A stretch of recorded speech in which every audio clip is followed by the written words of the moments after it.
Socratic Monologues.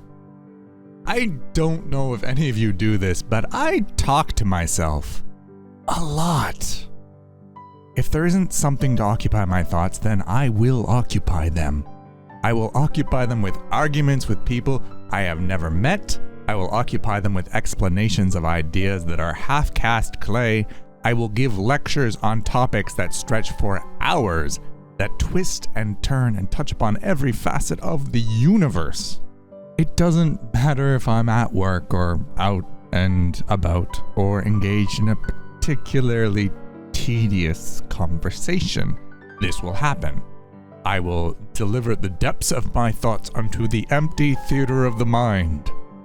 I know that means something else, but let's be honest. Where else should these monologues be held but on an ideal stage?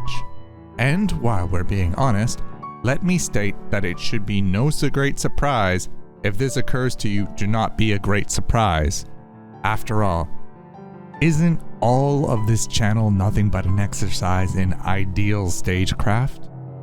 I can hear you now. Oh, that sounds so lonely. Well, that's quite a rude thing to say. I don't force my suppositions of your life on you, do I?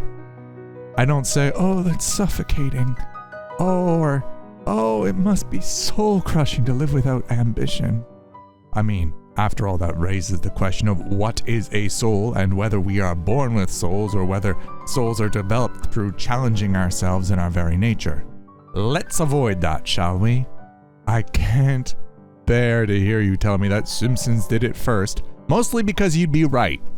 Being lonely is bearable, the indignity of being tacky is not.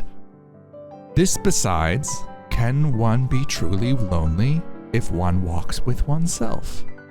I am constantly talking to someone, so I don't think we can really say I'm wanting for company. That person demands of me a high standard. That person listens to everything I say, no matter if it inadvertently echoes The Simpsons. That person is always there. What else can we call such a person other than a friend? Some of us are made for dialogues. Some of us are made to be audiences. Some of us are made for choruses. Some of us are made for darkened stage and bright lights. In that darkening light which blinds us to the world beyond ourselves, we attempt to fill the void with soliloquy after soliloquy. On such a stage, you cannot see the audience.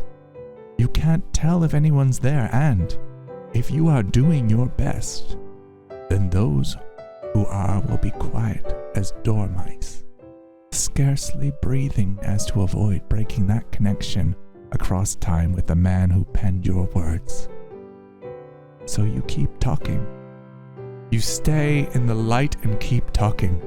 For this is what we are made for. This is our purpose. I stayed on my stage and I kept talking, even if our words seem meaningless. Even if our words seem meaningless.